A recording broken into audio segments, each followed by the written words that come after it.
Hoy todo es cultura. La cultura fluye a través de redes sociales, a través de las pantallas, a través de internet, a través de los medios de comunicación. Nunca hemos estado tan sujetos a un mundo enteramente cultural hasta tal punto que hemos negado nuestra naturaleza y queremos salvar la otra. Es paradójico. Hemos negado la naturaleza humana, pero queremos salvar la Pachamama. Queremos rendirle pleitesía a Greta Thunberg. Entonces, la batalla cultural va del poder. La batalla cultural es política, porque atiende a las magnitudes específicas del poder hoy.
Hola a todos.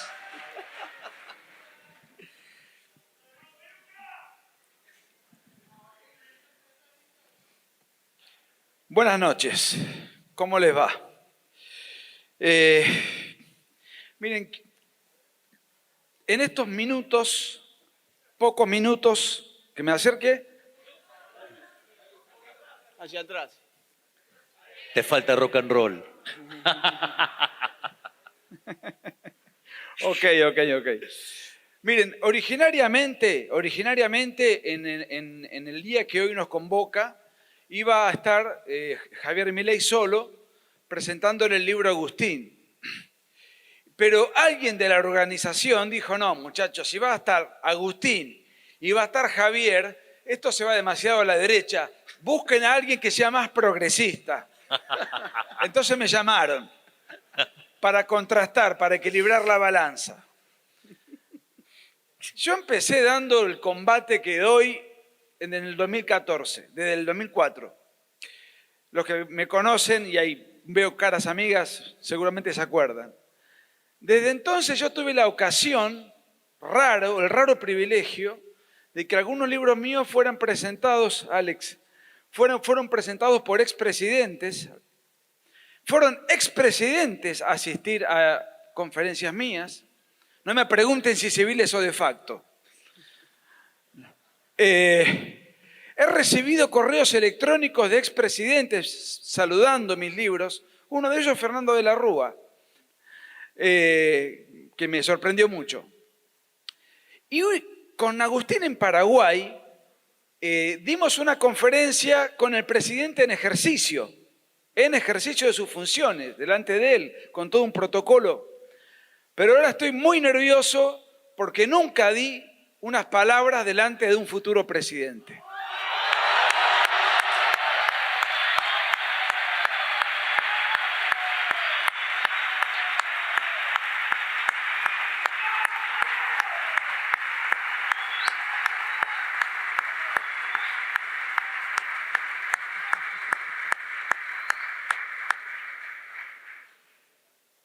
Yo esperé con tremenda ansiedad este libro, lo leí rápidamente, pero con muchísima concentración, porque además yo vi el enorme esfuerzo que hizo Agustín durante muchos años para escribirlo, porque incluso gran parte de este trabajo fue elaborado durante nuestras giras, que duraron 3 o 4 años, y yo lo veía, estábamos muertos, 3 o 4 horas de sueño diarias, y en los aviones con la lucecita nocturna, Agustín subrayando los libros. Terrible, un trabajo que le demandó 7 años. O sea que para mí era algo que me generaba una gran ansiedad intelectual. Así que volví a loco al editor para que me lo mande a Mar del Plata. Cuando me llegó el libro, ahí estaba y puse manos a la obra. Es muy difícil en pocos minutos hablar del libro. Lo único que yo puedo decir es, a ver, este libro no es un libro, en términos militaristas yo lo pongo de esta manera. No le va a enseñar al lector a empuñar el arma, a cargarla, a medir el blanco y a disparar. No es un libro para el guerrillero cultural, no es un libro para la polémica que da argumentos para retrucar los fundamentos de la hegemonía progresista. Por ahí algo de eso tuvo el libro negro de la nueva izquierda, sí tuvo, creo, mucho de eso. Pero esto no, esto es un trabajo intelectual de altísimo nivel intelectual, pero con una pluma sumamente académica, pedagógica, de alcance masivo. Lo puede leer un filósofo y lo puede leer un laburante. Inclusive es el libro más químicamente puro de Agustín, porque a mí me ha pasado, y muchos me han dicho lo mismo, cuando leen el libro les da la impresión de que escuchar la voz de Agustín. Porque hay escritores que escriben mejor de lo que hablan, hay escritores que hablan mejor de lo que escriben, y hay escritores que escriben como hablan. Y esto creo que es un gran mérito, uno de los tantos méritos que tiene Agustín. Y uno siente y percibe la voz de Agustín a medida que va avanzando en el libro. Y si muchos han visto las conferencias de Agustín, Agustín toca asuntos sumamente complejos y los baja a tierra con una notable capacidad pedagógica.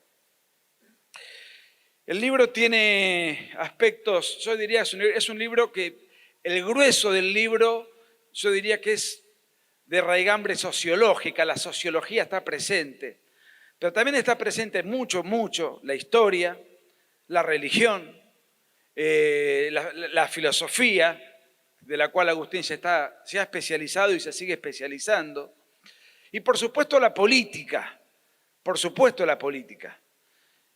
sobre todo la última parte del libro, diría yo, que es la más, es un raconto, que hay un hilo conductor, vamos avanzando en el tiempo, y Agustín termina con su última reflexión acerca de qué es la nueva derecha, lo que él reconoce como nueva derecha. Me quiero detener en dos aspectos, nada más. Uno tiene que ver con algo muy interesante que dice Agustín y que tiene que ver con lo siguiente. Él define al intelectual y lo divide en tres categorías. Él dice, hay un intelectual de primera categoría que es el pensador, el filósofo, el que está elaborando teorías abstractas. Ese es uno, el que elabora ideas propias. Después está el intelectual de segunda categoría, pero él no dice, no los pone en un plano jerárquico. Dice que es una concatenación, una suerte de entrecruzamiento que se necesitan mutuamente. El de segunda categoría es el que interpreta a ese pensador y lo baja a tierra a los alumnos. Por ejemplo, un profesor que explica a Marx, por ejemplo. Y después está el intelectual de tercera categoría, que es el periodista, y que es el que llega a la multitud. Es el periodista, puede ser otro, pero es el que llega a la multitud, es el que amplifica el concepto masivamente. Y ahí él pone como ejemplo al periodista. Y yo cuando leía eso, y le prestaba mucha atención, me siento involucrado de alguna manera, me enganchó esa trilogía, y pensé, bueno, ¿en cuál de estos tres eslabones está contemplado y comprendido Agustín? Y yo llegué a la conclusión de que el fenómeno de Agustín Laje, un fenómeno masivo a nivel hemisférico, pero de una enorme masividad, siendo un filósofo uno diría, bueno, a ver, está haciendo un doctorado de filosofía, se ocupa de estos asuntos, está repleto de citas de grandes pensadores de todas las épocas, los clásicos, los más modernos, estaría en el primer eslabón. Sí, pero después en sus conferencias y también en la forma de escribir baja al segundo eslabón porque logra explicar al llano pensamientos muy complejos. Pero al mismo tiempo tiene 1.300.000 seguidores en YouTube y sus redes explotan y sus libros explotan y sus conferencias quedan en los auditorios abarrotados. O sea que llega a amplificar el mensaje como un periodista. El fenómeno Agustín Laje tiene que ver con que él está comprendido en los 3 eslabones al unísono. Eso es de un talento totalmente inusual y yo diría que por eso lo digo, se lo dije a él en persona, es el mejor de todos nosotros. Es el mejor de todos nosotros. Por eso, otro aplauso para Agustín.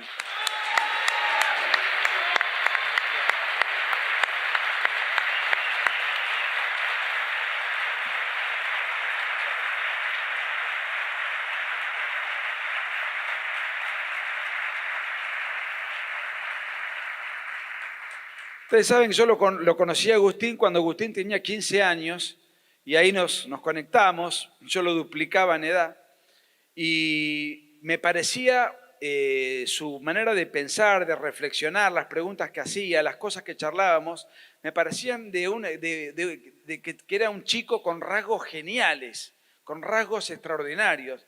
Por eso siempre pongo el ejemplo que cuando me acuerdo de todo eso, me siento un poco como aquel tipo que alguna vez vio jugar a Maradona en una plaza de chico y dijo, este tipo es distinto.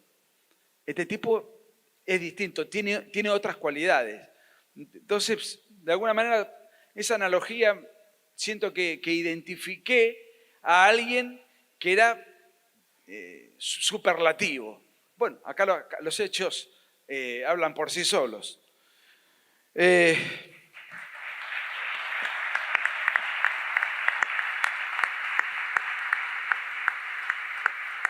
Hay un asunto que el otro día en un diálogo que tuvimos en YouTube con Agustín, de 2 horas y cuarto, sobre el libro, hay un pasaje donde él cita a Jacques Maritain, y Maritain dice que inclusive para definir la izquierda y la derecha no solamente hay cuestiones ideológicas, etcétera, etcétera, sino que hay un rasgo incluso inherente al temperamento de uno y otro. Nos pusimos a charlar sobre eso, pero no voy a repetir aquello que está en ese diálogo, que en todo caso el que le interesa lo puede ver por internet, y en todo caso además está en el libro desarrollado, o muy poco desarrollado, pero se hace uso de ese concepto. Y acá quiero ir a lo siguiente. Este libro no se llama El diálogo cultural. Se llama La batalla cultural, porque estamos en una batalla, en una suerte de guerra, llámenle como quieran. Nosotros no tenemos adversarios, tenemos enemigos. La progresía, la progredumbre y todos sus aliados, los bienpensantes, la casta a la que siempre ataca con certeza Javier Milei, y no solamente la casta política, la casta periodística hegemonizada por un progresismo que nos atosiga, que nos abruma y que además no tiene contraste. No hay diferencias filosóficas sustanciales entre los canales kirchneristas y los canales que responden a Cambiemos. No, nosotros tenemos enemigos y tenemos que tratarlos como tales, tenemos que aniquilarlos y aplastarlos ideológica y políticamente. Para eso tenemos que prepararnos y tener un compromiso militante, un compromiso cívico. Nosotros tenemos que tener en cuenta que ellos, esto no es, una suerte de espacio donde debatimos ideas respetables, unos difieren de otras, estamos discutiendo temas accidentales. No, vienen por la vida, vienen por la libertad, vienen por la propiedad. Inclusive, si se fijan, el propio canciller tratando de distraer o minimizar las violaciones a los derechos humanos que comete la dictadura de Nicolás Maduro en Venezuela, dice, bueno, en Argentina también se violan los derechos humanos. Tiene razón. El otro día salió en el diario los 30.000 abortos que se hicieron durante este gobierno desde que se aprobó la ley de aborto. Y esos 30.000 muertos son de verdad, ¿eh? Y eso es parte constitutiva de las violaciones a los derechos humanos sistemáticas y generalizadas que lleva adelante este régimen.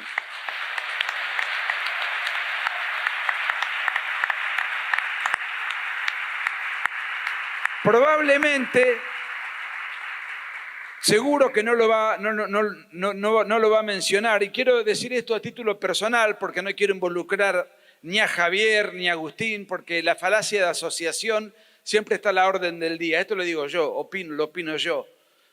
También se violan los derechos humanos, por ejemplo, con los 3.000 militares injustamente e ilegalmente detenidos por haber combatido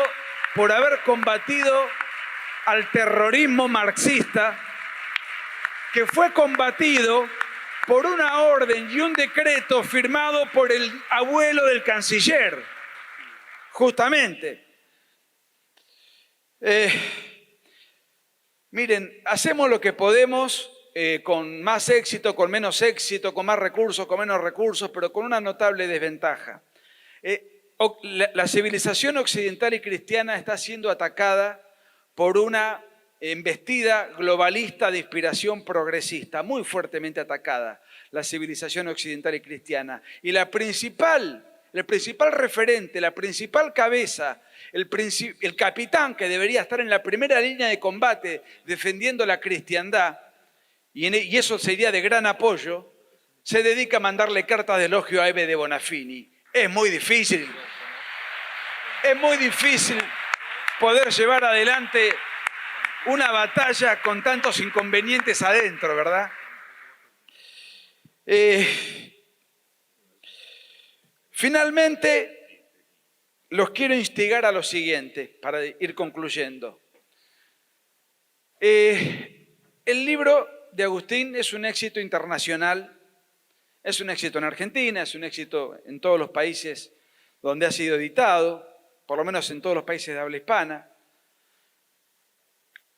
Y es impresionante las colas de gente comprándolo y luego pretendiendo sacarse la foto con Agustín, que Agustín siempre accede hasta la última foto, aunque fuese a las 3 de la mañana, el fin de la petición, de la pretensión, de las pretensiones de los lectores.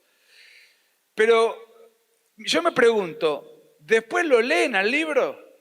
Porque es importantísimo tomarse ese esfuerzo diario, porque uno tiene el libro, tiene al autor, se saca la foto, entonces empieza a leer el libro por entusiasmo.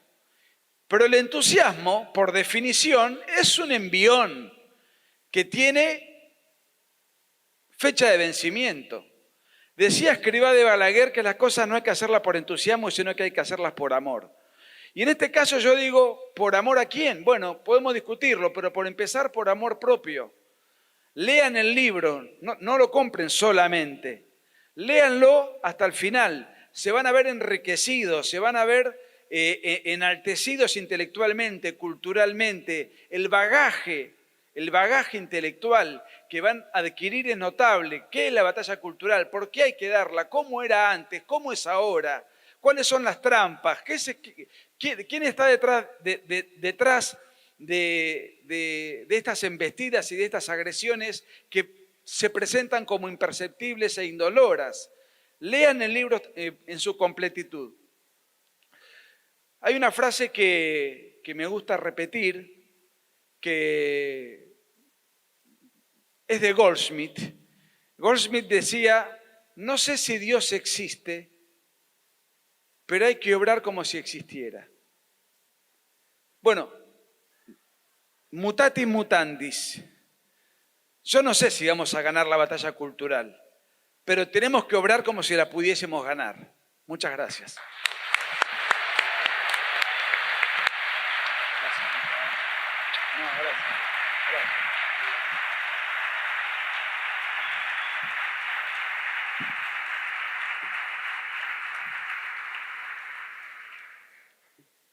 Bueno, en primer lugar, yo lo que deseo es darle las gracias a Agustín por darme el privilegio, el honor y obviamente el orgullo de poder estar presentando este libro enorme que es La Batalla Cultural. Lo he dicho en otras oportunidades y lo vuelvo a decir. Agustín es de los tipos más brillantes que he conocido en mi vida y por lo tanto para mí es un enorme honor tener la posibilidad de estar aquí junto a Agustín. Esto es un privilegio, esos son los gustos que uno se da en vida. Y al mismo tiempo con Nicolás, que recuerdo cuando hicimos hace unos años en el Auditorio Belgrano, hicimos también una presentación que dejó mucho para cortar, fue muy valioso. Por lo tanto, en primer lugar, digamos gracias Agustín y gracias a vos también, Nicolás, porque estamos replicando en alguna medida aquello que pasó en aquel momento que fue tan especial y que generó tanto impacto. Respecto al libro, yo voy a contar el tema de la batalla cultural casi como una cuestión de primera persona, que me parece que, dado que Agustín va a estar contando el libro, digamos, contar acerca de lo que es esto, digamos, puesto en la práctica. Veo ahí en la primera fila, la vi por algún momento, a mi compañera de banca, y que digamos, con la diputada Victoria Villarruel.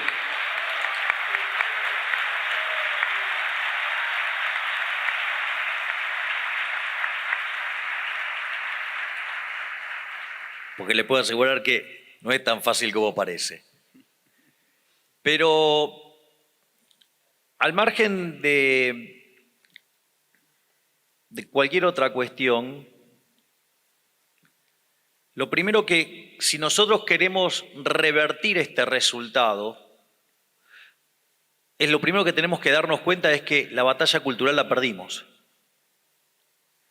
Es decir, cuando el planteo que hace Nicolás y dice, hagamos esto como si pudiéramos ganarla, que yo estoy convencido que la vamos a ganar, y de hecho la estamos ganando.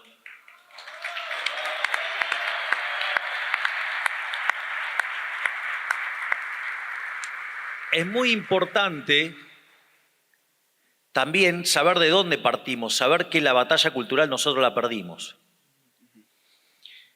Es muy interesante en algunas de las partes del libro, él, digamos, menciona, cuando habla de la Revolución Francesa, dice, mire, los valores presentados por la Revolución eran la libertad, la igualdad y la fraternidad. Esto que parece una cosa muy simple, ese párrafo para mí tiene un valor fenomenal a la luz de la batalla cultural, porque dice, de la idea de la libertad se desprende el liberalismo. De la idea de la igualdad se desprende el socialismo. Y de la idea de la fraternidad se desprende el nacionalismo.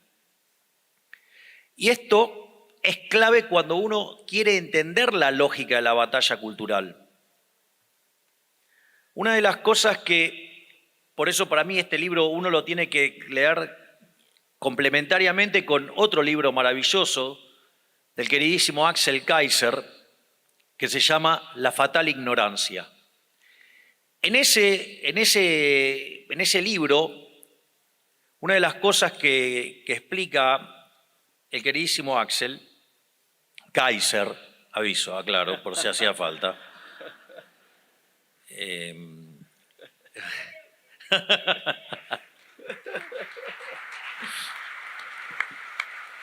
una de las cosas que señala es que los resultados del modelo económico chileno eran impresionantes. Y sin embargo, ya hace muchos años, Axel Kaiser predecía, pero se va a caer, el modelo se va a caer. Y eso también en algún sentido, en algún momento hasta lo menciona Agustín, dice, mire, la batalla no es estrictamente lo económico, porque el caso chileno es exitoso en lo económico y sin embargo se cayó. Entonces, uno debería explorar, lo explora Kaiser, lo explora Laje. Lo interesante del libro de Laje es, porque Axel Kaiser dice, hay que dar la batalla cultural. Bueno, acá está cómo darla, por decirlo de alguna manera, porque están los fundamentos. Es decir, es un libro que a ustedes les va a permitir comprender la lógica del debate y de la discusión. Y en ese sentido, ya lo empiezo a traer más cerca, como lo primero que hay que tener en cuenta es que ellos llevan muchos años en esto, haciendo esto. Concretamente, cuando se cayó el muro de la vergüenza, que en realidad fechar en ese momento la derrota del socialismo sería un error. Sería un error imperdonable, porque en realidad el socialismo se cayó el mismo día que empezaron a construir el muro en el 61, no cuando se cayó en el 89.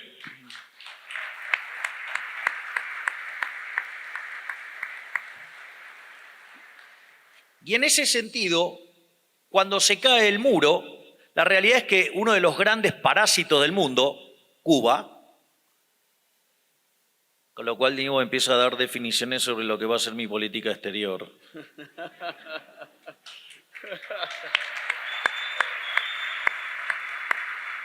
En ese sentido, necesitaban alguien a quien parasitar.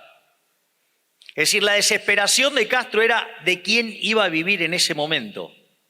Porque ustedes cuando miran el PBI per cápita de Cuba, después de la caída de la Unión Soviética, se desploma. Frente a esa situación, se arma lo que se conoció como el Foro de San Pablo, donde el objetivo final del Foro de San Pablo era establecer la Unión Soviética Latinoamericana. Es decir, que cuando Nicolás habla de que esto, digamos, es una pelea en serio, es en serio. No son adversarios, son rivales. Es decir, son el enemigo. Porque recuerden que donde se aplicó ese sistema nefasto fue un fracaso en lo económico, en lo social, en lo cultural, y tienen en su haber asesinado a 150 millones de seres humanos. Por lo tanto, no estamos jugando con cualquier cosa. Estamos jugando con verdaderamente las fuerzas del mal. Es decir, digamos, a ver, quien vive en un país socialista no necesita saber qué es el infierno porque vive en el infierno. Por lo tanto, de hecho es muy interesante cuando arranca el capítulo 6, ¿no? Todas las referencias, arranca haciendo tú un conjunto de referencias sobre la definición de lo que tiene que ver la izquierda. Por ejemplo, lo hace respecto a la Biblia, respecto al Tanaj, lo hace respecto al Corán, y siempre lo izquierdo está asociado a lo malo. Y claro, sí, si han sembrado cualquier tipo de calamidad en la tierra, son la propia representación del maligno. Les gusta hacerlo desde el lado judío, lo pueden hacer con Samuel 8. Lo quieren hacer desde el lado católico y cristiano, lo pueden hacer con el Evangelio de San Lucas. Es decir, en ese sentido, es más, fíjense cuando ustedes hacen la referencia en italiano, la diestra y la siniestra. No solo eso, sino que fíjense que ustedes cuando quieren hacer algo ilegal, ¿qué dicen? Lo hacemos por izquierda. Digo, es bastante claro, o sea, ese preludio del capítulo 6 es maravilloso, que de hecho es el último del capítulo, del libro.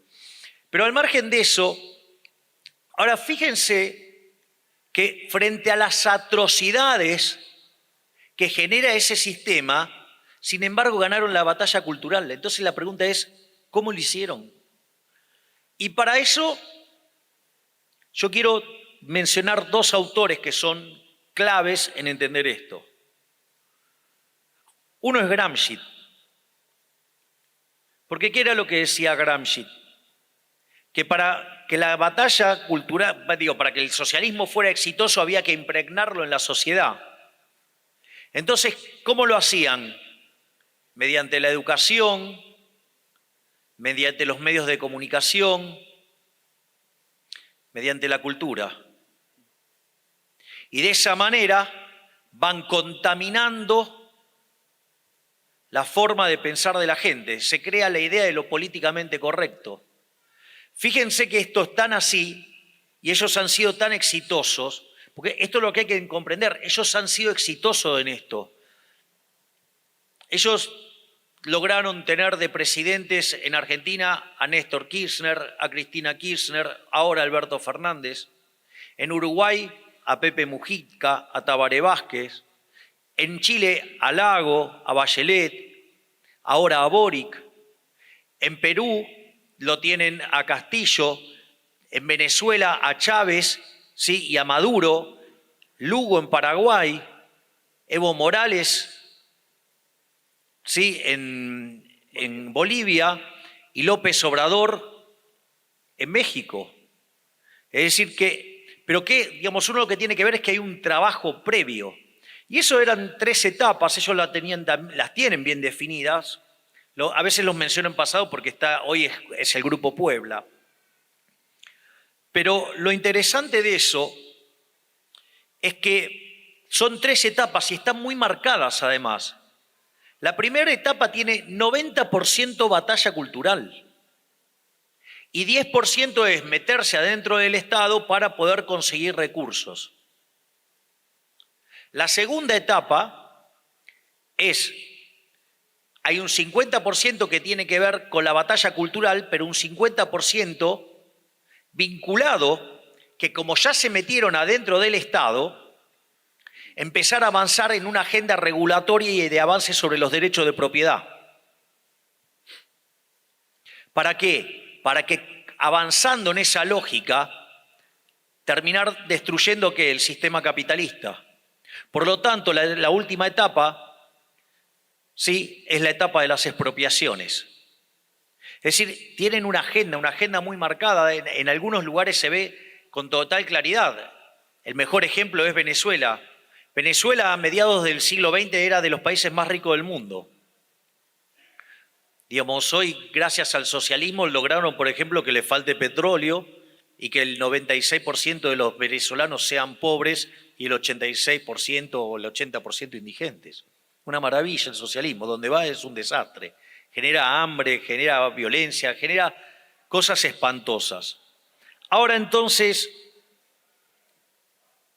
fíjense lo brillante que fue esta metodología de Gramsci, que un sistema tan espantoso, y a pesar de la caída del muro, en 2 etapas, aún así lograron imponer las ideas.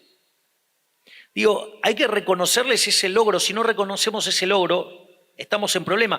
Y lo que hace Agustín es de plantarse y enfrentarlos de una.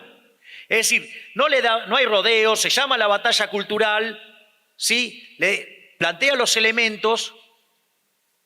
Y entonces ahora yo me quiero focalizar en lo que es el debate, que es el que históricamente he venido dando y voy a seguir dando, que es lo que tiene que ver en la discusión entre liberalismo y socialismo. Es decir, entre el capitalismo de libre empresa y el socialismo real, que es el comunismo, porque no se dejen engañar, cualquier solución intermedia es inestable y tiende a socialismo. Que es decir, entonces, esta supuesta pelea entre lo que es la igualdad y lo que es la libertad. Y si ustedes se fijan, después de la caída del muro, a la luz de los abrumadores resultados, la izquierda no hace un planteo en lo económico. En el único lugar donde se discute, digamos, en la economía es acá. Es decir, al único que se le ocurre decir que la Unión Soviética fue un éxito es a la izquierda, acá, nada más. O sea, a nadie se le ocurre decir semejante disparate. Con lo cual acá tenemos alguna ventaja, porque, digamos, la izquierda acá no puede sumar ni con un abaco, no hacen un cero, digamos, ni con un vaso. Entonces, digamos, alguna cosa es tan simplificada porque hay que empezar a discutir los datos acá, o sea, para que vean lo atrás que estamos. Pero, digamos, en el mundo civilizado, una de las cosas, ellos no plantean la cuestión de la superioridad cuantitativa. Es decir, a nadie se le ocurre cuestionar que aquellos países que son más libres son 8 veces más ricos que los reprimidos, ni que tienen 25 veces menos de pobre en el formato estándar y 50 veces menos en el formato extremo, que los que están en el decil más bajo están mejor en el país libre, no solo 11 veces mejor que su par en el país reprimido y, digamos, o sea, mejor que el 90% de la población. Digo, eso no está en la discusión. Es una discusión que la verdad es increíble, se da acá nada más. Ellos lo que hacen es cuestionar que el sistema sea justo. Es decir, el eje fundamental pivotea sobre un falso altruismo con la idea de la igualdad y lo que se plantea que el capitalismo es un sistema injusto. Por eso es muy importante un libro de Israel Kirzner que se llama Creatividad, Capitalismo y Justicia Distributiva, porque una de las cosas que hace Israel Kirzner en ese libro dice: la superioridad en el plano cuantitativo es innegable, pero si el sistema es injusto, no merece ser defendido. Y en ese sentido, lo que se plantea es una suerte de trade-off donde, si ustedes quieren, la derecha, ¿sí?, o los palios libertarios, ¿sí?, o si ustedes quieren, los liberales, pero que entienden que el mundo tiene restricciones, lo que sucede ahí es que pareciera que de acá está la gente que no tiene alma, que no tiene corazón, ¿sí?, y que lo único que le importa es la eficiencia. Y que ellos en realidad son los que tienen sentimientos, los humanos, ¿sí?, y que, digamos, entonces son altruistas siempre con la ajena, no con la propia, de eso nunca se olviden. Entonces, en ese contexto es como que el debate se plantea en torno a si el sistema es justo o no. En el fondo es una discusión sobre igualitarismo, que ahí hay también otro muy buen libro de Axel Kaiser que se llama La tiranía de la igualdad. Entonces, lo que uno tiene que hacer es discutir si el sistema verdaderamente es o no es justo. Y la realidad es que cuando uno empieza a llevar esta discusión y la lleva al límite, al menos desde el lugar donde yo tengo ventajas comparativas y desde donde yo, digamos, la pude ir empujando, es que cuando ustedes llegan al final del camino de toda esta discusión, piensen que yo soy economista, terminan chocando con un problema de la teoría del valor, donde los socialistas abrazan la teoría del valor trabajo o alguna teoría objetiva más cercana en el tiempo y la teoría subjetiva del valor. La realidad es que la teoría objetiva del valor, la teoría del valor trabajo fue aniquilada por la teoría económica a partir de la obra de Menger de 1871, la obra de Gibbons, la obra de Walras. La evidencia, es más, el propio Eugene von Baberg escribe un libro que se llama La conclusión del sistema marxiano y demuestra todas las falacias del sistema y que el sistema está condenado a fracasar. Por lo tanto, digamos, fue derrotado en la teoría y fue derrotado en la práctica. La evidencia empírica mostró que el socialismo es un error teórico y un error práctico. Entonces la pregunta es si frente a la evidencia teórica, frente a la evidencia empírica, ¿por qué esta gente sigue abrazando estas ideas? Y ahí cuando ustedes chocan con esto, es que en realidad para poder explicar la teoría de la explotación de Rothbertus o su versión mejorada, como lo es el caso de la plusvalía de Marx necesitan justamente la teoría del valor trabajo.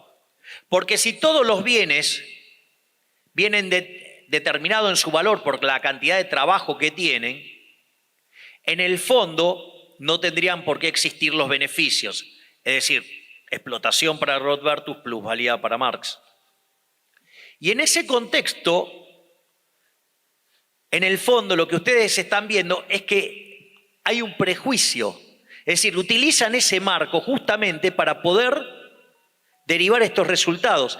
Y en el fondo, lo que está subyacente en eso sí, ahora vamos a una cuestión moral, que es cuáles son los valores implícitos. La envidia, el odio, el resentimiento, el trato desigual frente a la ley y el asesinato. Por lo tanto, desde ese conjunto de valores morales, todo lo que va a salir son instituciones espantosas que inexorablemente llevan a la muerte y a la miseria. Por eso fracasan siempre. Y entonces la idea es, ¿qué es lo que hay del otro lado? Y del otro lado, como señala nuestro máximo prócer del liberalismo de todos los tiempos, Alberto Venegas Lynch, hijo, el liberalismo es el respeto irrestricto del proyecto de vida del prójimo, basado en el principio de no agresión y en defensa del derecho a la vida, a la libertad y a la propiedad, cuyas instituciones son la propiedad privada, los mercados libres de intervención estatal, la competencia entendida como libre entrada y salida, la división del trabajo y la cooperación social, donde solamente se puede ser exitoso sirviendo al prójimo con bienes de mejor calidad a un mejor precio, donde a su vez la retribución de los factores viene dado por el valor del producto marginal de ese factor, llámese trabajo, es decir, el salario va a venir determinado por el valor del producto marginal del trabajo. Es decir, que hay una dimensión que tiene que ver con la productividad del trabajo, donde obviamente depende también de la acumulación del capital, por ende no son enemigos los capitalistas y los trabajadores, sino que son socios, porque a más capital, más productividad, por ende mayores salarios reales, sino que a la productividad se le suma la dimensión precio. Y de vuelta, los precios vienen determinados por las preferencias y por la escasez. Consecuentemente, como mencionaba antes, solamente se puede ser exitoso sirviendo al prójimo con bienes de mejor calidad a un mejor precio. Es decir, que aquel que le va bien en el capitalismo es un benefactor social. Y por lo tanto, ese dilema que plantea la izquierda, que el sistema produce bien pero distribuye mal, es falso. Es decir, el sistema no solo que es más productivo, sino que además es el único sistema que es justo. No solo por eso entonces que además los valores morales que abraza derivan instituciones que generan crecimiento económico y como decía Bastiat, donde entra el comercio no entran las balas. Donde hay mercado, las costumbres son dulces, señaló Bertrand de Juvenet. Entonces, en ese contexto, es que si les ganamos con la evidencia empírica, le ganamos con la teoría económica, le ganamos en el plano filosófico. ¿Por qué ellos han ganado? Porque ellos entendieron que esto era una batalla cultural. Y la batalla cultural, y esto ya es con lo que voy a cerrar, no solo se libra escribiendo, no solo se libra dando conferencias, ni tampoco peleándose con todo cuanto zurdo aparezca en la tele.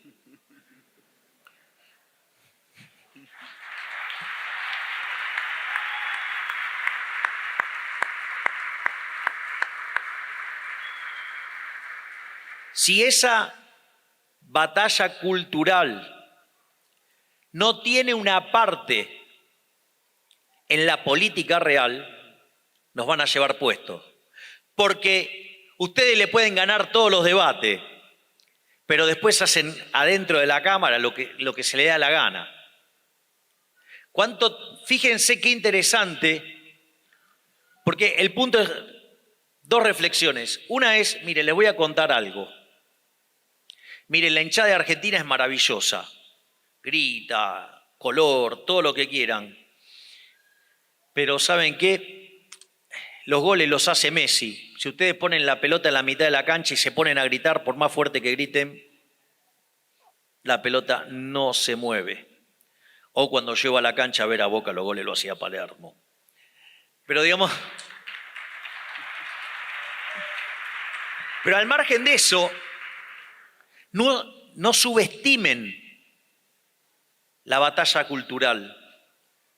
No subestimen también la interacción con la política, porque ustedes pueden seguir dando la batalla cultural con su testimonio de acciones en la política. Y eso es lo que venimos haciendo regularmente con Victoria desde la Cámara. Hemos planteado el problema de la política como una cuestión moral. En cada una de las votaciones que tuvimos que hacer, enfrentamos y planteamos el tema desde una cuestión moral. Y lo primero que dijeron es, bueno, déjalos que entren en la Cámara, total, se van a diluir y van a desaparecer. Y sin embargo, cada vez que viene una votación, se arman unos escándalos de novela, porque están descubriendo que los malos son efectivamente malos, pero los que se vendieron como buenos son más malos que todavía los malos. Por lo tanto, quiero invitarlos a todos a dar la batalla cultural, pero no solo en el plano de las ideas, háganlo también en el plano de la política, porque si no los zurdos nos van a llevar puestos. ¡Viva la libertad, carajo! ¡Viva la libertad, carajo! ¡Viva la libertad, carajo!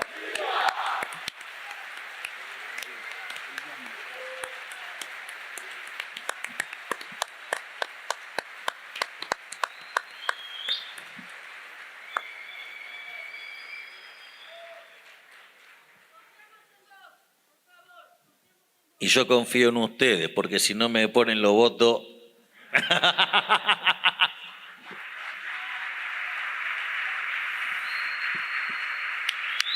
De nada sirve que me digan que son muy lindas las cosas que digan y después votan a los empleados del socialista.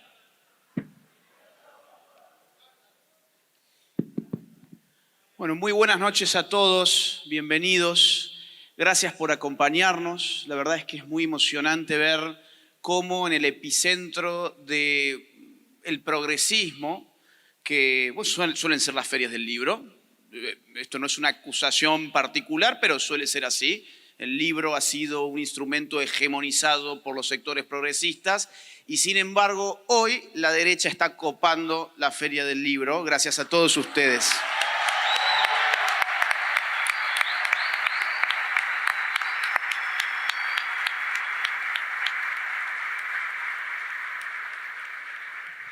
Y también la tienen que copar el sábado. Ah, el sábado. El sábado. Sí, sábado. ¿A qué hora? 20:30. Vamos a avisar. Claro, con el Camino del Libertario, sábado 20:30. Sábado 20:30 la copamos de nuevo, ¿eh? Así que agéndenselo, vengan. Miren. Aparte viene Viviana Canosa. Además claro. viene Viviana. Sí. Gran luchadora también. Bueno, miren, antes que nada, también muchas gracias a Javier, a Nicolás, grandes amigos, grandes compañeros de trinchera, de batallas culturales y ahora también políticas. Gracias por haber aceptado tomarse el tiempo de leer el libro y tomarse el tiempo de acompañarme hoy a mí en este evento que para mí es muy importante porque me llevó mucho tiempo escribir este libro, como les adelantaba Nicolás. Y lo que se me había dicho en un inicio es, bueno, no, las presentaciones del libro son en una feria del libro una formalidad. Uno cuenta, bueno, me motivé por esto, me gustó esta parte, gracias a todos por venir y lean el libro, vamos a firmarlo. ¿Y saben qué pasa? Yo estoy tan poco en Argentina y lamentablemente hago pocas cosas en comparación con las que me gustaría hacer en Argentina, que no quiero que esta presentación sea eso. Yo, miren, me voy a tomar la desubicación de plantear esta intervención casi como una clase de ciencia política, ¿sí? Porque quiero no solamente tratar de vender un libro, sino de comunicar su contenido o por lo menos brindar algunas pistas para poder abordar bien la lectura. Yo no voy a hablar evidentemente de los 6 capítulos del libro, voy a hablar un poco del primero y un poquito del último. Es decir, voy a tratar de conceptualizar la batalla cultural y voy a tratar de aplicar eso a un fenómeno que entiendo que está surgiendo en muchos lugares del mundo y que podemos ponerle el nombre que ustedes quieran ponerle, pero yo le puse nueva derecha. Eso está frente a discusión, yo no tengo problema. A mí me importa describir el fenómeno. Claro, yo desde el año 2013 más o menos empecé a notar que muchos sectores de lo que podríamos llamar las derechas, porque no existe la derecha ni existe la izquierda, existen las izquierdas y las derechas, ocurría que empezaban las derechas a hablar de batallas culturales. Teníamos a los libertarios hablando de batalla cultural. Teníamos a sectores conservadores hablando de batalla cultural, sectores patriotas hablando de batalla cultural, los tradicionalistas hablando de batalla cultural. Y yo me preguntaba, está excelente el término, es gramsciano además, y uno tiene que aprender de aquellos que aprendieron de su propia derrota, porque Gramsci fue un pensador del fracaso, igual que la escuela de Frankfurt fueron pensadores del fracaso, y si nosotros hemos fracasado, como yo coincido con el diagnóstico de Javier, hemos fracasado, pero la política es una dimensión contingente, es decir, las cosas pueden cambiar. Es la dimensión contingente más notable de la vida humana. Las cosas pueden cambiar. El problema es, hay que hacer algo para que cambien. Entonces, cuando los pensadores marxistas empiezan a fracasar, ahí nomás, por ejemplo, cambian su estrategia y elaboran conceptos. Porque el concepto te permite pensar. El hombre es un animal que piensa a través de las palabras y las palabras son fundamentales. Ahora, yo necesito saber qué significan esas palabras para saber qué estoy haciendo. ¿Qué significa la batalla cultural? Imagínense ustedes que a mí me dicen, vamos a jugar al fútbol. Sí, vamos a jugar al fútbol. Llegamos todos a una cancha de fútbol. Bueno, ¿y qué es el fútbol? ¿Cómo vamos a jugar al fútbol si no sabemos qué es el fútbol? ¿Cómo vamos a dar la batalla cultural si no sabemos qué es la batalla cultural? Eso fue lo que me motivó a mí a empezar a pensar e indexar, digamos así, este libro ya en el año 2014. El título estaba puesto desde entonces, varió mucho su contenido. Tuve que ir frenando su trabajo, es decir, fue un trabajo muy interrumpido, ¿sí? Son muchos años pero interrumpidos. Y después la pandemia me ayudó a liberar muchos compromisos de viajes y a acelerar y poder concluir esta obra. Yo quiero entonces empezar con 2 o 3 apuntes sobre el primer capítulo del libro que precisamente plantea el problema conceptual. Insisto, importa esto, porque sobre tu definición de batalla cultural se va a desplegar tu acción de batalla cultural. ¿Qué es? Vamos a ver, esto chicos no me está funcionando. Si me pueden ayudar, si no. Igualmente esto es ilustrativo, ¿sí? ¿Qué es la batalla cultural? Amerita una definición, una caracterización de qué es la cultura.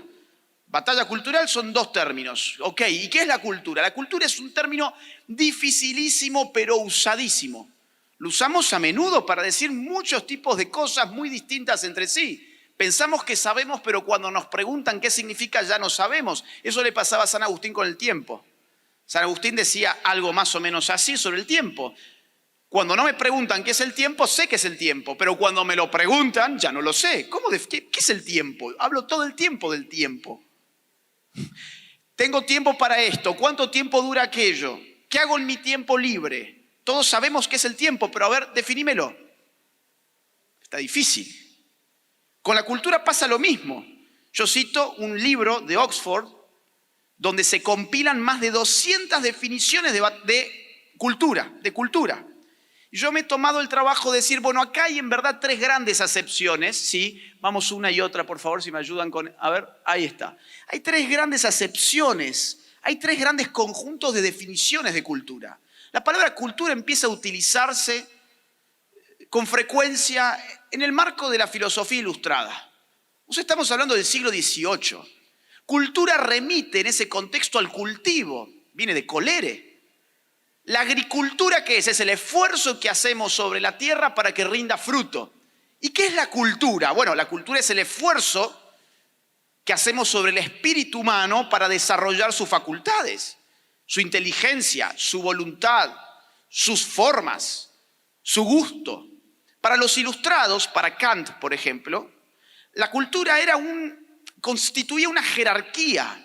¿Hay personas más cultas que otras? Sí, porque han desarrollado mejor esas facultades, se han cultivado mejor, de la misma forma que hay una mejor cosecha que otra. Esa acepción de cultura, que ya tiene sus siglos, la seguimos usando hoy. Por ejemplo, cuando decimos Juancito es muy culto, nos imaginamos a Juancito leyéndose los libros de Javier Milei y de Nicolás Márquez, por ejemplo, ¿no? Nos imaginamos un tipo que está comprometido con el desarrollo de su inteligencia, por ejemplo. Y cuando decimos Pedrito es muy inculto, bueno, nos imaginamos a un tipo que está las 24 horas jugando al PlayStation, ¿no? Ahí, acabando su vida en un videojuego. Ahora, en el siglo XIX, ¿yo qué les quiero mostrar? Que llega hasta el día de hoy esto. En el siglo XIX, la antropología empírica va a traernos una noción muy distinta de cultura. ¿Quiénes son los antropólogos? Son esos tipos, generalmente de Europa en ese contexto, que salen a explorar sociedades primitivas, exóticas incluso. Y empiezan a ver, mirá, estos tipos tienen otros hábitos, otras costumbres, otras creencias, otro arte, otra arquitectura.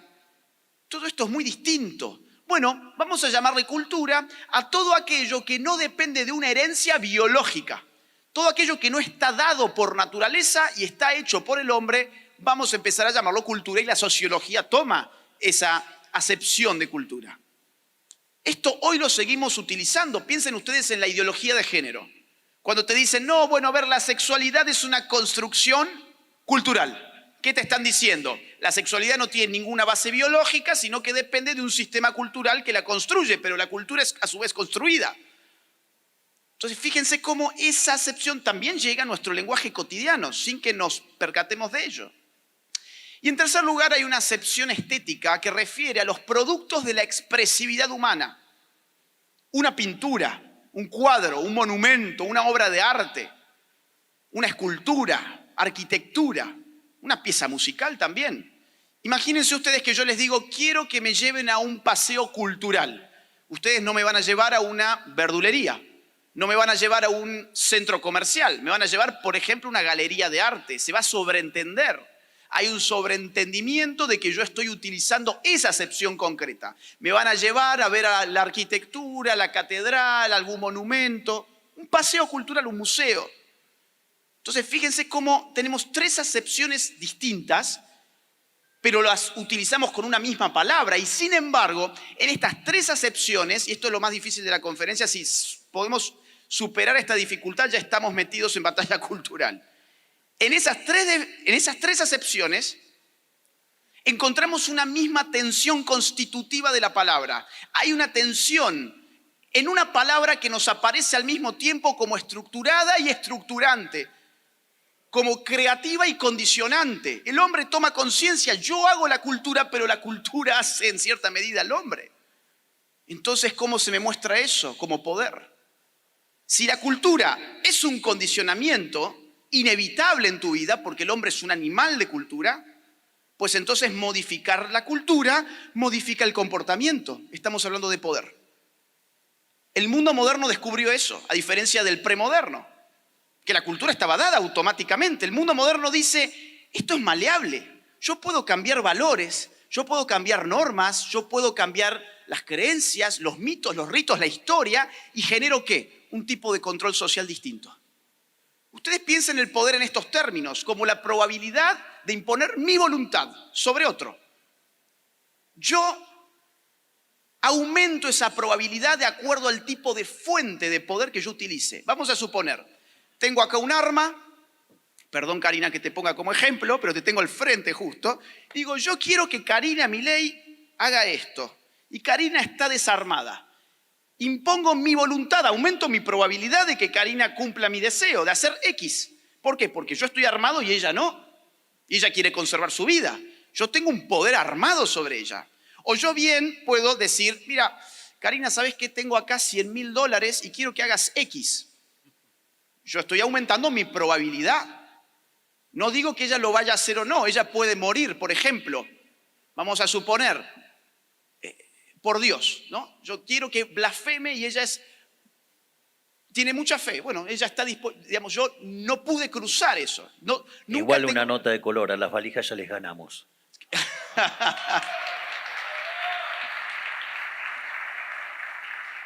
Yo aumento mi probabilidad de imponer mi voluntad, ¿con qué? Con dinero. Tengo poder económico. Ahora yo puedo ser más sutil y yo puedo manipular la conducta de Karina modificando su entorno cultural. La bombardeo mediáticamente, la bombardeo desde la universidad, desde los colegios, la bombardeo desde los libros, hegemonizo la cultura, cambié su condición cultural y cambió su comportamiento. ¿Cuál es la forma más poderosa del poder? Esta última. ¿Por qué? Porque no se nota. El poder es más poderoso cuanto menos se nota. El poder es más poderoso no cuando te pone una pistola en la cabeza porque vos sabés que estás siendo oprimido. El poder es poderoso cuando no se nota, cuando te acaricia, cuando te incluye. Entonces, cuando se entiende esto, ya empieza a entenderse por qué la cultura importa tanto, porque es el mecanismo más aceitado del poder en nuestro mundo contemporáneo, para cuya estructuración depende de un hinchazón cultural sin precedente en la historia humana. Hoy todo es cultura.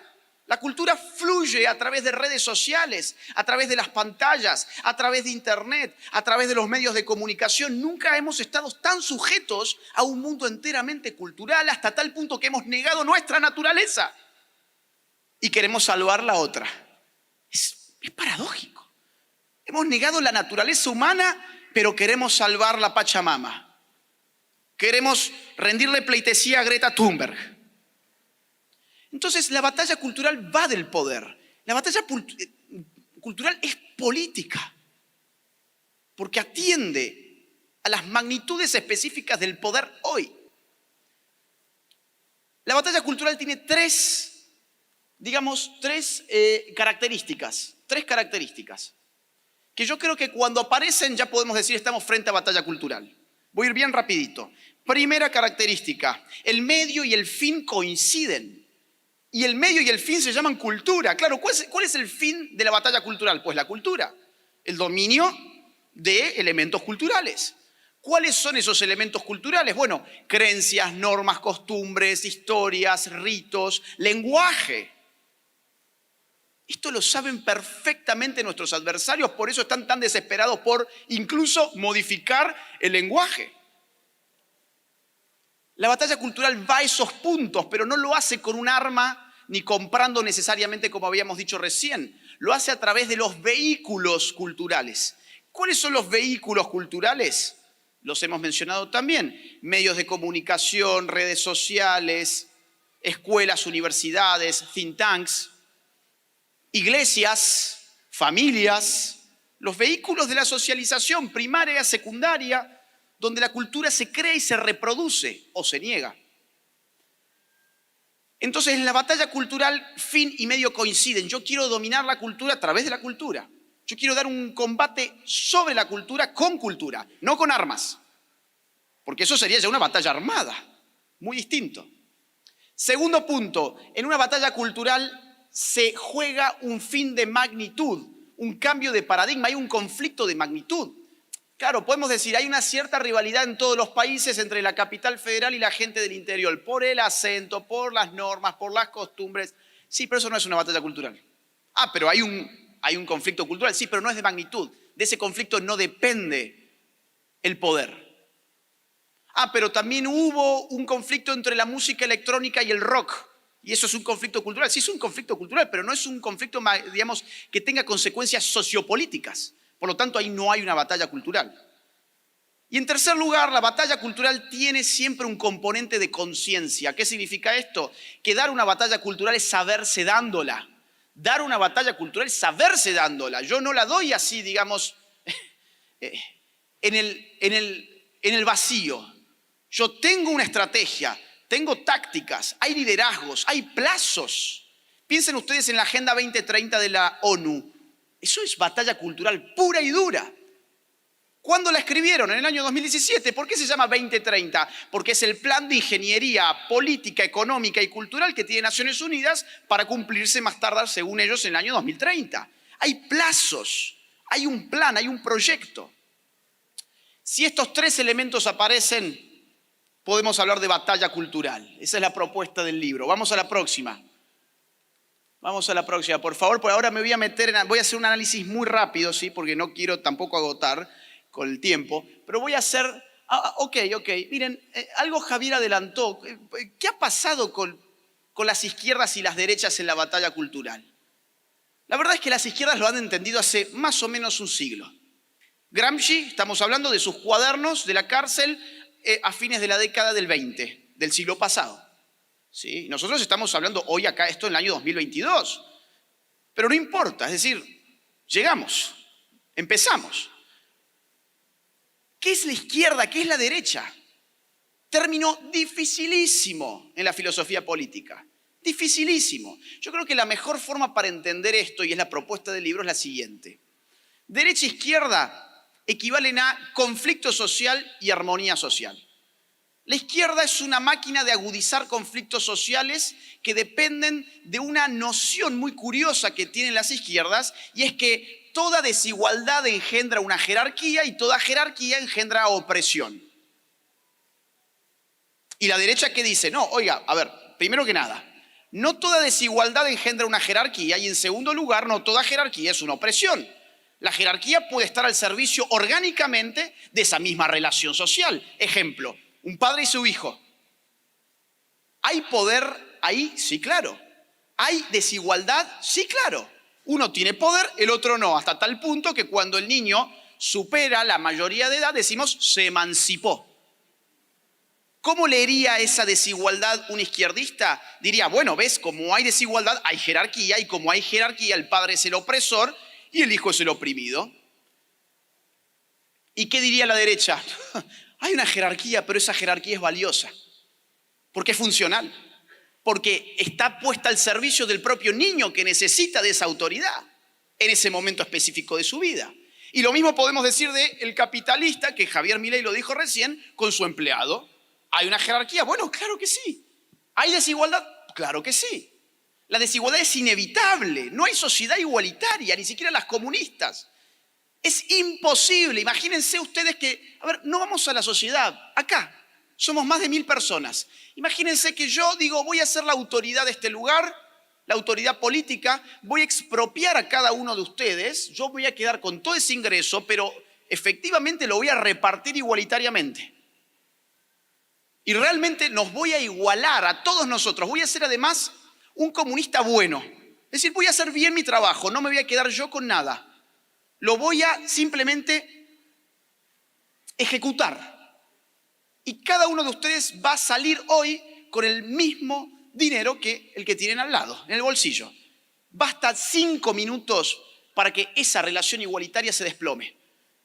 Se desploma. ¿Por qué? Bueno, porque capaz alguno de ustedes fue y lo invirtió, otro compró bitcoins, otro se jugó todo al negro en la ruleta, otro pagó sus cuentas, otro salió a cenar con la familia. O sea, las decisiones libres generan desigualdad, y no toda desigualdad genera una jerarquía, y aun cuando la genera, no toda jerarquía significa opresión. Pero la izquierda dice, acá hay una desigualdad, yo puedo suponer ya una jerarquía, y esa jerarquía puedo meter la cizaña. Hombres y mujeres, somos desiguales, meto mi cizaña. Homosexuales y heterosexuales, meto mi cizaña.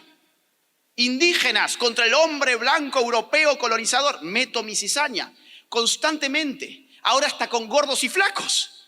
La gordofobia, empiezan a hablar de eso. Es una locura. Y acá en Argentina están queriendo meter ahora el asunto racial. Cuidado con lo que se viene. Están empujando para poder sacar réditos ideológicos de eso también. Entonces, ¿cuál es la diferencia entre la izquierda y la derecha? Pues que la derecha, en sus distintas vertientes, apuesta por armonizar a la sociedad, y las izquierdas por conflictuar, porque no soportan el hecho de que seamos desiguales. Entonces, la izquierda entendió, vamos una más, entendió muy bien la batalla cultural desde hace mucho tiempo. Antonio Gramsci ya fue mencionado, el tipo desde la cárcel dijo, acá hay que cambiar la estrategia. Empecemos a ver qué pasa dentro de la iglesia, qué pasa dentro de las universidades, los medios de comunicación, la familia, etc. Herbert Marcuse, de la Escuela de Frankfurt, padre de la contracultura de los años 60, padre del Mayo francés del 68, agarró Marx, agarró a Freud y dijo, quizás que por el punto sexual podemos redefinir lo que tiene que hacer la izquierda. Eros y civilización fue su obra de ese momento. Y digo, fue el padre intelectual de la primera rebelión cultural de la historia moderna.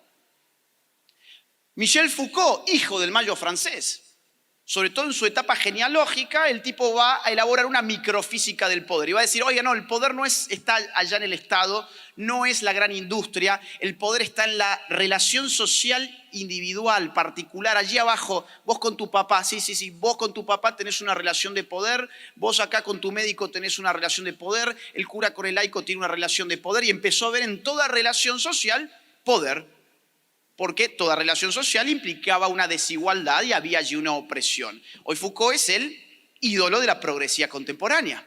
¿Y qué hizo? Conflictuó culturalmente ciertas relaciones sociales. Entonces ellos lo saben desde hace tiempo, tanto que las fotos están en blanco y negro. Vamos a la próxima. Y las derechas yo creo que han sufrido dos patologías políticas. En el caso de la derecha liberal, en general se ha caído en, vamos a la próxima, lo que se llama economicismo, que Javier ya lo mencionó, y es confundir el campo de la política vis a vis con el campo de la cultura, perdón, de la economía. Y es pensar, mientras la economía marche bien, es evidente que el capitalismo funciona, que es bueno y que hay que apoyar un gobierno, digamos, de centro derecha. Bueno, eso no fue así, eso no ocurrió. No ocurrió, se conflictuó el sistema por otro lado, por la cultura. Y además, vamos a la próxima, más típico de los sectores conservadores fue el religiosismo, que confundieron batalla cultural y política con religión. Y entonces se conflictuaron cuando tenían que marchar los católicos con los evangélicos. Pero entonces, digamos, la batalla cultural no es una gran misa, es un acto político la batalla cultural. Y la política no es el arte de unir a los idénticos, sino los similares. No importa a qué iglesia vayas, importa que estás tirando para el mismo lado. No importa si lo haces por este Dios o por aquel Dios. No, pero a mí sí me importa. Bueno, entonces no estás dando batalla cultural, estás dando una cruzada religiosa. Y eso detuvo en las derechas la batalla cultural. Vamos a la próxima, por favor. Voy a hablar un poquito del escenario actual y vamos a cerrar con esto. Próxima. Miren, el escenario actual es espantoso, ¿sí? Tenemos a un nivel macro lo que hemos llamado globalismo y hay que entender qué es el globalismo. El globalismo es la nota distintiva de un nuevo orden mundial que se está gestando en este momento y que no tiene al Estado-Nación como autoridad absoluta. El Estado-Nación, el Leviatán, ahora está empezando a responder a un gran Leviatán o a un Leviatán global que empieza a imprimir políticas públicas que terminan siendo virtualmente obligatorias para todos los Estados-Nación. Ejemplo, la pandemia, prácticamente todos los Estados-Nación tuvieron su Ministerio de Salud que no sirvió para nada. A ver, ¿cuál fue el Ministerio de Salud Global? La OMS. Un día te decían, mascarilla sí, mascarilla no. Se contagia por el aire, no se contagia por el aire. Las cuarentenas son fabulosas, las cuarentenas no sirven para nada. Se contagia de animales a personas, no se contagia de animales a personas. Y todos los países siguieron una política global, ¿sí? Hay una transferencia sistemática en los últimos años del poder del Estado-Nación, o sea, su soberanía, el concepto de soberanía, a estructuras internacionales. Y el gran problema con esas estructuras internacionales es que ¿cómo las controlás? El Estado todavía, gracias a mecanismos modernos como la Constitución, la democracia representativa, la alternancia en el poder, los valores republicanos de pesos y de división de poderes, los contrapesos republicanos, te permitían tratar de maniatar al Leviatán. Pero dígame cómo aplico toda esa filosofía política moderna a una estructura que no tiene territorio, como la ONU. ¿Cómo hago? ¿Ustedes alguna vez eligieron a alguien de la ONU? ¿Ustedes saben si hay división de poder dentro de la ONU? No, no se puede aplicar y de ahí vienen gran cantidad de políticas públicas que ya empiezan a presionar, por ejemplo, por salario básico universal. O sea, ya han tomado partido estas estructuras. Y el globalismo está compuesto por muchas agendas de las cuales no voy a hablar ahora, ustedes ya las conocen y ya hemos hablado suficientemente de esto en otras oportunidades. Feminismos, abortismos, ideología de género, etc. Vamos a la próxima. El tema ambientalista está también a flor de piel. Pero ahora me quiero meter rápido en el tema regional. Vamos a la próxima. Estamos viviendo la segunda ola del socialismo del siglo XXI. ¿Sí? Estamos viviendo una segunda oleada socialista en la región. La primera ola del socialismo del siglo XXI nació, como dijo Javier muy bien, con el Foro de Sao Paulo del año 1990. Ellos estaban fracasando y son muy rápidos. Replantearon una estrategia. No podemos contar con el sponsoreo de la Unión Soviética. Bueno, creamos nosotros una estructura regional y nos va a ir bien. Y le fue muy bien. Ya se dijo, Chávez Maduro en Venezuela, Bachelet en Chile, Lugo en Paraguay, los Kirchner en Argentina, Lula, Dilma en Brasil, Tabaré Vázquez, Pepe Mujica en Uruguay, Correa, Ortega, Evo Morales. Espectacular. Le fue espectacular. Ahora había 4 países importantes en la región que no cayeron en esas garras en ese momento. ¿Cuáles son? México, Perú, Colombia y Chile. Tanto así que 3 de estos países van a crear el grupo de Lima. El grupo de Lima que empieza a generar un retroceso del Foro de Sao Paulo y a partir del año 2015 más o menos, esta gente parece que empieza a perder su poder. Vamos a tener la victoria de Macri aquí en Argentina, en Chile poco después habrá la de Piñera, tendremos a un Lula preso, Bolsonaro llega al poder, en Estados Unidos, Donald Trump, en el año 2016. Evo Morales no se puede reelegir, termina incluso haciendo fraude y aparte atentando contra su propia constitución. Lenín Moreno en Ecuador traiciona a Correa, su jefe político, y este último tiene que escapar a Bélgica porque es un corrupto y va a caer preso. Chávez ya se murió, Castro ya se murió, Venezuela es indefendible.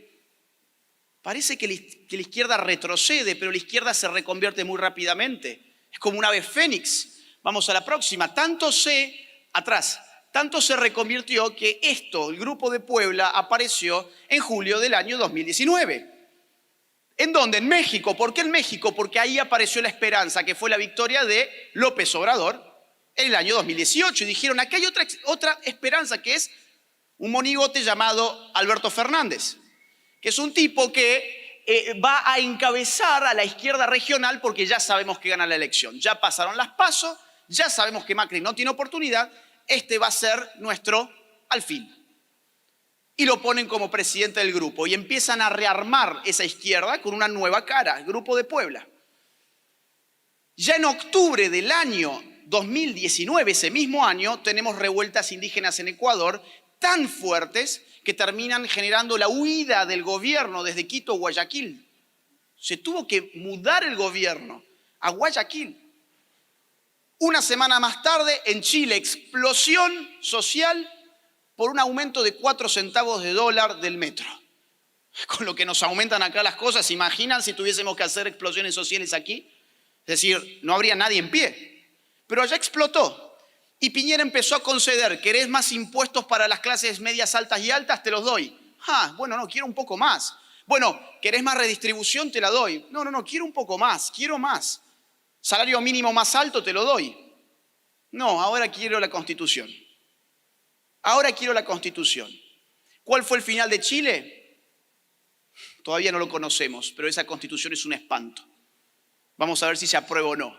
¿Y quién termina ganando poquito después? Boric. ¿Qué pasa en Perú? Llega un maoísta llamado Pedro Castillo, vinculado con Sendero Luminoso, a la segunda vuelta y le gana Keiko Fujimori. ¿Qué pasa en Colombia? En Colombia explotó el estallido en noviembre del año 2019 y meses más tarde va a explotar en Perú. En Perú termina ganando el maoísta y en Colombia se define en los próximos días qué va a pasar, pero Petro, el comunista, vinculado también con las guerrillas colombianas, encabeza las encuestas y es el favorito de este momento por lo menos.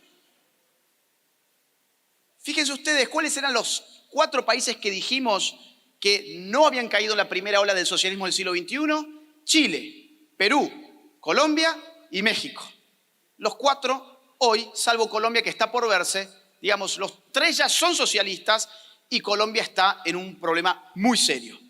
La segunda ola del socialismo del siglo XXI tuvo su éxito y es lo que estamos viviendo hoy. Este es el mapa, vamos a la próxima, de la región hoy que se está tiñendo todo de rojo y de los países relevantes, ¿sí? En términos económicos, demográficos, territoriales, están hoy muy complicados, que son dos, Brasil y Colombia. Los dos tienen elecciones este año. Lula ha sido liberado en Brasil, está haciendo campaña ¿dónde? Se fue a México, se vino a Argentina. ¿Por qué viaja a otros países si él tiene que hacer campaña para que lo voten los brasileros? Va a buscar, ya saben, apoyo internacional. La izquierda se apoya internacionalmente, la derecha no. Y eso es un gran problema que va a haber que resolver. Entonces, vamos a una más, y ya sí el último tema. Miren, yo creo que acá hay que replantear la estrategia. Y se está replanteando. Y una figura clave en este replanteo de la estrategia es precisamente Javier. Porque Javier ha articulado dos lógicas muy distintas. Próxima. Las dos lógicas muy distintas que ha articulado Javier es la de la batalla política y la de la batalla cultural. Son dos juegos distintos. Estás hablando de básquet y de fútbol, ¿sí? La batalla cultural genera, por ejemplo, algo llamado opinión pública. Un político en campaña en general no está buscando cambiar la opinión, tiene muy poco tiempo, él tiene que ofertar a una demanda que ya está constituida. La batalla cultural se hace en otro momento y en otro plano bajo otras reglas muy distintas. La batalla política es una batalla por los votos, la batalla cultural es una batalla por las mentes, vamos a decirlo así.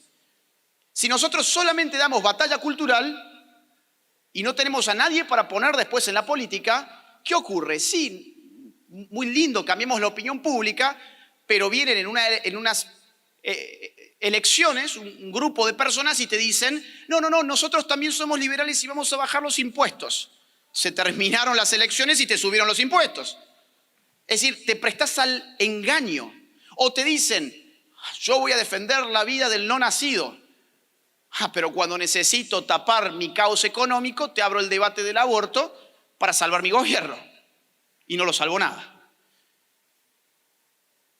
Ahora, si diéramos solamente batalla política y no batalla cultural, estaríamos siempre presos de una demanda que nosotros no ayudamos a constituir, de una opinión pública sobre la que no impactamos y en que nos convertimos en casta política. La casta política de Juntos por el Cambio gobierna así, la batalla cultural no le importa, miden con sus encuestas a ver cuál es el estado de opinión y en consecuencia reorganizan su discurso político. Son eso.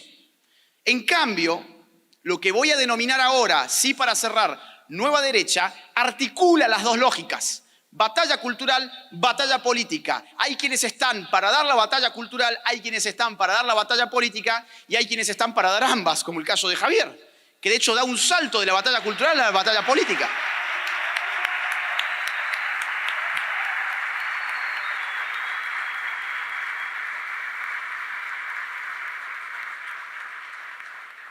Esta es la última filmina y vamos a cerrar, ¿sí? Espero no haber abusado del tiempo de ustedes. Atrás. Nueva derecha. Hay mucha gente que me dice, pero ¿por qué la palabra derecha? Y mi pregunta es, ¿por qué no? Es decir, ¿por qué los izquierdistas pueden ir con la frente en alto diciendo yo soy de izquierdas y la derecha está todo el tiempo buscando excusas? Ay, no, es que el mundo es muy complejo para explicarlo en términos de dos categorías. Precisamente, porque el mundo es muy complejo, necesitamos simplificarlo en dos categorías que son de uso frecuente y amplio en la sociedad para comprender al menos aproximadamente la oferta de ideologías políticas. Es decir, salimos de acá y no todo el mundo ha estudiado historia de las ideas políticas como para salir a decirle yo soy paleolibertario y él es ANCAP y él es paleoconservador y él es randiano y a él le gusta la escuela austríaca. No. El hombre común necesita categorías simplificadoras y eso la izquierda lo entiende muy bien, por eso se siente cómoda. Vos vas a preguntarle a un socialdemócrata, ¿sos de izquierda? Sí, claro. A un marxista, ¿sos de izquierda? Sí. A un postmarxista, ¿sos de izquierda? Sí. A un anarquista socialista, ¿sos de izquierda? Sí. Hasta los del PRO dicen que son de izquierdas. Es decir, y lo son. Y lo son. Bueno, son cazadores de votos. Vamos a ver. ¿Y por qué nosotros estamos tan acomplejados? Si hay algo que hace bien la izquierda es apropiarse de ciertas palabras y resignificarlas. ¿Han visto? Las consignas feministas son un buen ejemplo. Somos las brujas que no pudieron quemar. Claro, bruja es una palabra que en principio sería peyorativa, pero la resignifico. Somos putas y podemos ser peores y cosas así. Bueno, sí. La resignifico. La palabra queer fue totalmente resignificada al punto que ahora tenemos los estudios queer y las facultades queer, etcétera, etcétera. Y era un insulto en inglés. ¿Y por qué nosotros nos acomplejamos tanto con una palabra tan linda además como derecha? ¿Por qué nos acomplejamos de esa manera? Porque aparte tiene un efecto político, no solamente cognitivo, que es de simplificar la complejidad de la realidad, de las ideas políticas. El otro efecto que tiene la palabra es que es capaz de acercarnos. Necesitamos una palabra con la cual nos sintamos cómodos, muchas expresiones de derechas, donde yo diga, mira, yo me siento cómodo con esta expresión y yo soy conservador, y yo soy libertario, y yo soy patriota. Pero nos encontramos todos bajo una misma palabra. Eso hace la izquierda, se encuentra toda, y miren que está mucho más fragmentada si vamos con la lupa que nosotros, pero no son tontos. Les gusta la palabra izquierda, la utilizan y nosotros negamos la nuestra. Resignifiquémosla. Una forma de hacerlo, creo yo, y es lo que propone el libro, es llamarla nueva derecha. Ahora, yo no soy el creador, yo no vengo a crear una nueva derecha. La nueva derecha ya está en curso. La nueva derecha, ejemplos, ahora sí vamos a la última filmina, a mi juicio es esta. Es decir,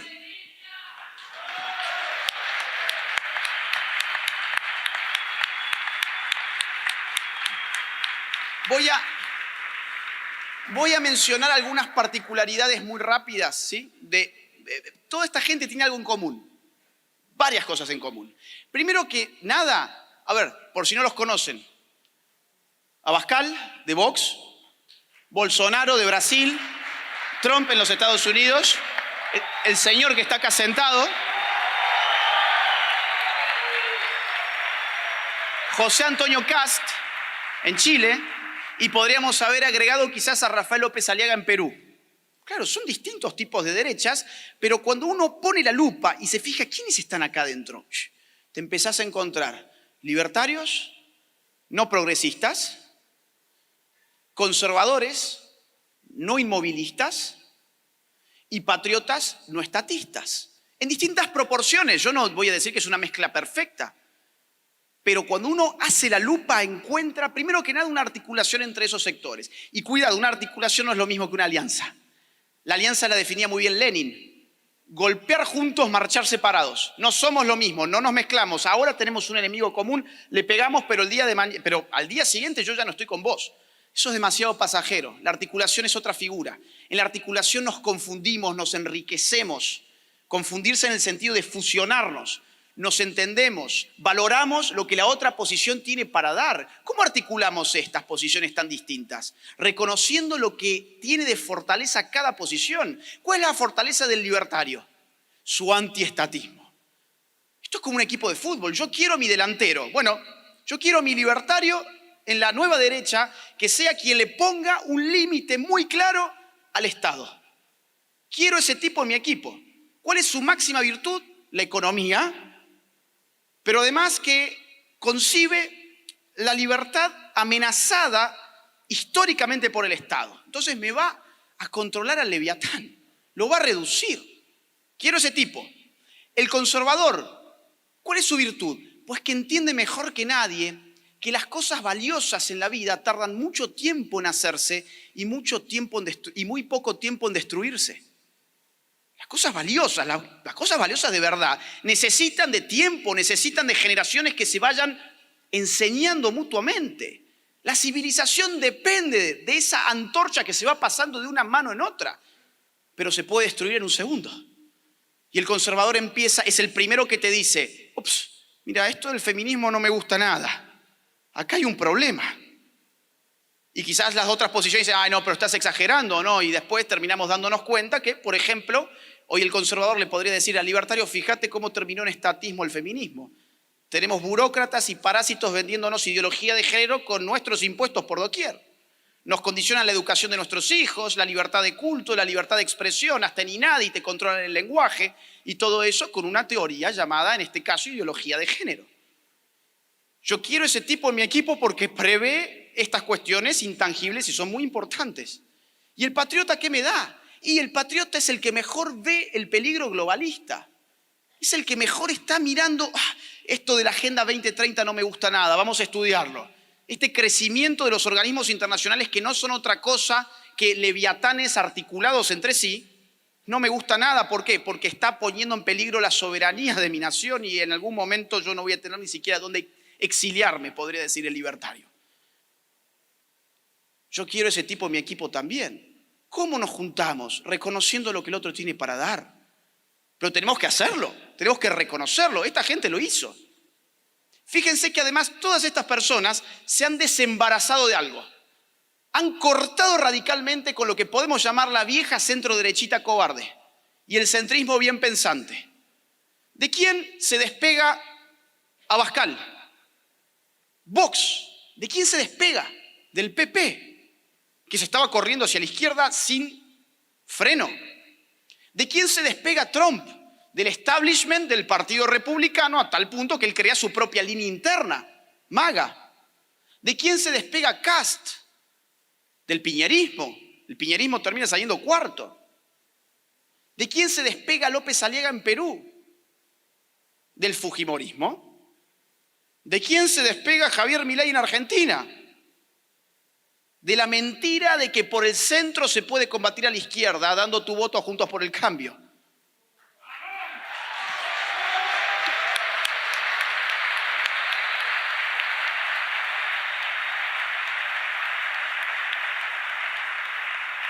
Entonces, estas nuevas derechas son nuevas porque ameritan no solamente un asco acumulado por las izquierdas, sino también por el centro y por el centro-derechismo políticamente correcto, progresista y globalista. Y eso es lo que han hecho todos estos sujetos que ustedes ven en la pantalla. Entonces, se puede, claro, todos han tenido mucho éxito. Tercera fuerza en España, Abascal. Bolsonaro, presidente del Brasil. Trump, contra todos los pronósticos, ganó en el 2015 su interna y en el 2016 a Hillary Clinton. Después se lo comió una pandemia, pero todavía es una figura política que está en carrera para algunos años más adelante. Javier, es decir, Javier en un año crea un partido político, se convierte en la tercera fuerza en la capital federal, tracciona votos para meter gente en el Congreso y ahora poco después se convierte en la figura más popular para la presidencia de la nación, según las encuestas.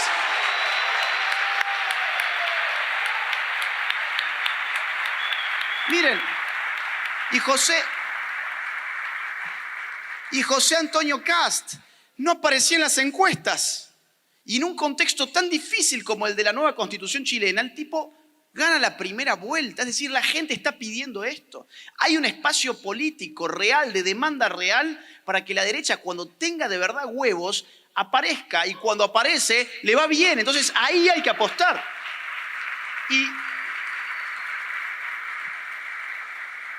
Y cierro con una sola cosa más. No voy a hacer más análisis sobre esto, podremos estar toda la noche, porque las características, insisto, son muy significativas, es un fenómeno nuevo. Una cosa más sí quisiera decir.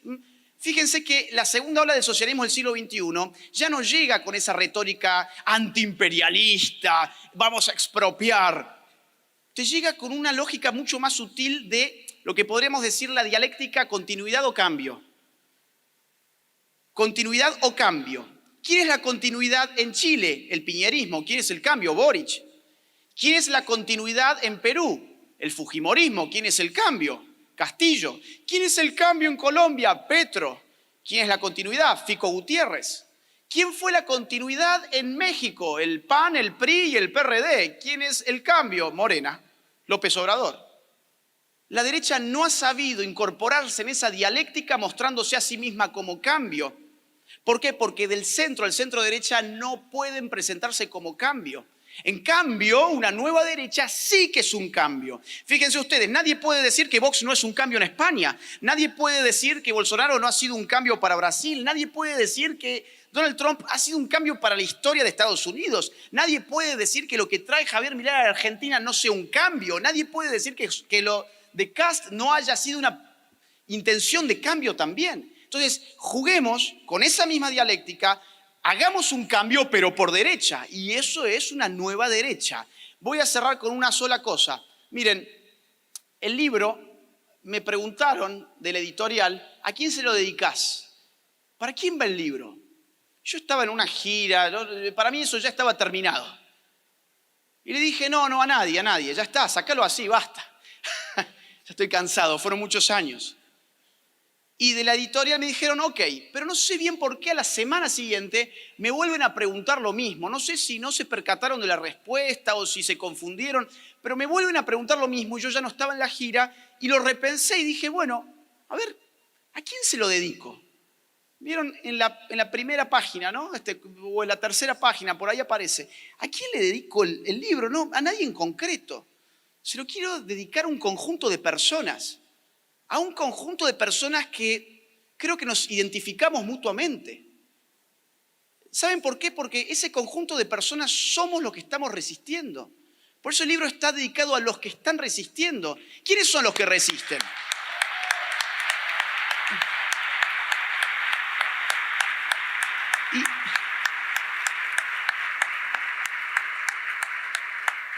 Y a la gente le encantó. Para mí, bueno, era como una formalidad, decir, pero a la gente le encantó eso. ¿Y saben por qué? Porque estamos hartos. Y no sabemos en resistencia. ¿Quiénes son los que resisten? Resisten las personas que quieren cuidar su ingreso y su propiedad y que sin embargo están siendo aniquilados por el Estado, aplastados por un Estado cada vez más interventor.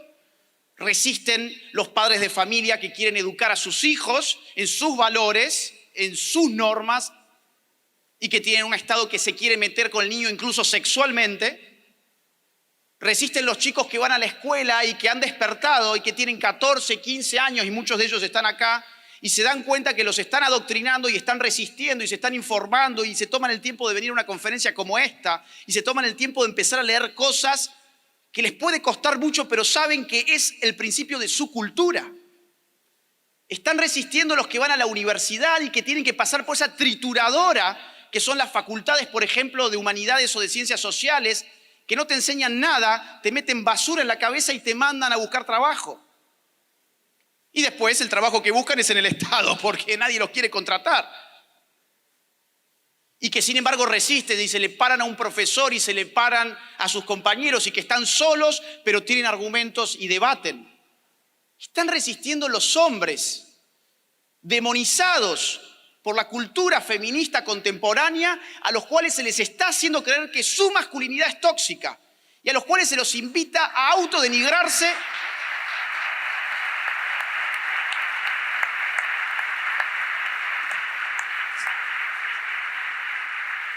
Se los invita a autodenigrarse en cursos para idiotas antipatriarcales que se flagelan entre ellos a ver si ven una teta. Están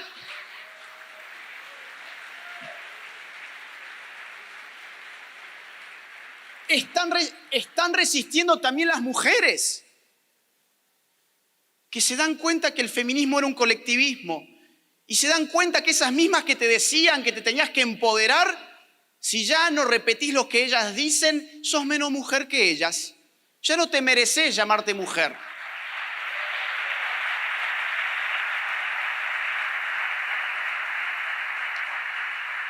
Están resistiendo los heterosexuales, pero también están resistiendo muchos homosexuales que dicen, oiga, ¿desde cuándo mi motivo de orgullo tiene que ser algo que usted me dice?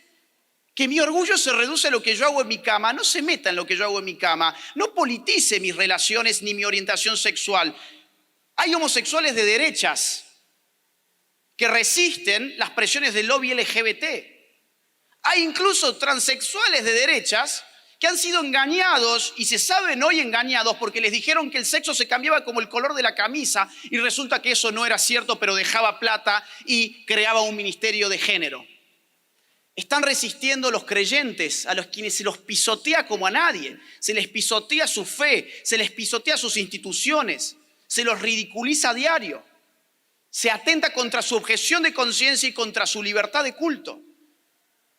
Están en otros países resistiendo los blancos, a los que la Coca-Cola les dice que tienen que dejar de ser tan blancos, pero también los negros, a quienes Joe Biden les dice que son menos negros si no votan por él. Estamos resistiendo, toda esa gente es la que está resistiendo. Está resistiendo esa juventud que se da cuenta que no hay nada de rebelde en repetir lo que te dice Naciones Unidas, todos los partidos desde la izquierda hasta la centro derecha, lo que te dice CNN, lo que te dicen las fundaciones de Soros, Rockefeller, etc. Lo que te dice Hollywood, lo que te dice Netflix. No hay nada de rebelde en eso. ¿Te pensabas que estabas haciendo la revolución? No, sos una pobre pieza de un sistema que está armado para usarte como títere. Y vos que te diste cuenta también estás resistiendo. Para todos esos está dedicado el libro. Y yo quiero cerrar, ahora sí, ya me callo la boca, con un mensaje final. A los jóvenes, sobre todo porque esto está lleno de jóvenes. Chicos, sean mejores que nuestros adversarios. Ser mejor no solamente en tengo mejores intenciones, tengo mejores valores. No, soy mejor porque estoy mejor formado. Porque sé lo que pienso, conozco mis ideas, las aplico y gano en los contextos donde tengo que debatir. Sean mejores que sus adversarios. Entrénense para la batalla cultural, porque va a ser muy larga y muy dura. No tiene límite de tiempo. Sean los mejores, pero ser los mejores no es estar... bueno, a ver, me voy a formar con un videíto de TikTok. Me voy a formar con un tweet de 140 caracteres. Ni siquiera con un video de YouTube. Comprométanse con una formación seria. Comprométanse con la cultura. Háganlo por amor propio, como dijo Nicolás, en primer lugar, y después por amor a una causa. Fórmense, lean. ¿Saben cuál es la diferencia entre una persona formada y otra que no está formada? La lectura. Lean, sean personas formadas, porque una nueva derecha necesita mentes claras, formadas, que salgan a dar la batalla cultural. Y para los padres, eduquen a sus hijos, pero para educar a sus hijos, ustedes primero tienen que estar educados, porque no pueden dar aquello de lo que carecen. No puedo educar a un hijo si yo primero no tengo, por ejemplo, educación política. ¿De qué políticas le voy a enseñar a mi hijo si yo no tengo educación política? ¿De qué historia le voy a explicar a mi hijo si yo no sé qué es lo que pasó en la historia? Ay, no, es que no tengo tiempo. El día dura 24 horas. Trabajan una jornada 8 horas. Duermen, voy a ser muy bueno, 8 horas. Les quedan 8 horas más. No, bueno, pero me tengo que bañar, me tengo que ir al baño, tengo que llevar a los chicos al colegio, yo tengo que ir al colegio. ¿Y qué más? Tengo que comer, ok, ¿y qué más? Bueno, tengo que ver Netflix y si el capítulo está bueno me veo 3 más. Y tengo que ver TikTok y tengo que estar haciendo así durante horas, tirado en mi cama en las redes sociales. Utilizamos 3 horas 43 minutos en promedio las redes sociales en América Latina. Y me dicen que no tienen tiempo. Organicen su día, fórmense. Necesitamos soldados de batalla cultural formados. Y hoy es muy fácil acceder a los libros. Hoy es muy simple. Esa es la invitación. Vamos a dar esta batalla cultural y vamos a salvar no solo Argentina, sino el continente. Gracias.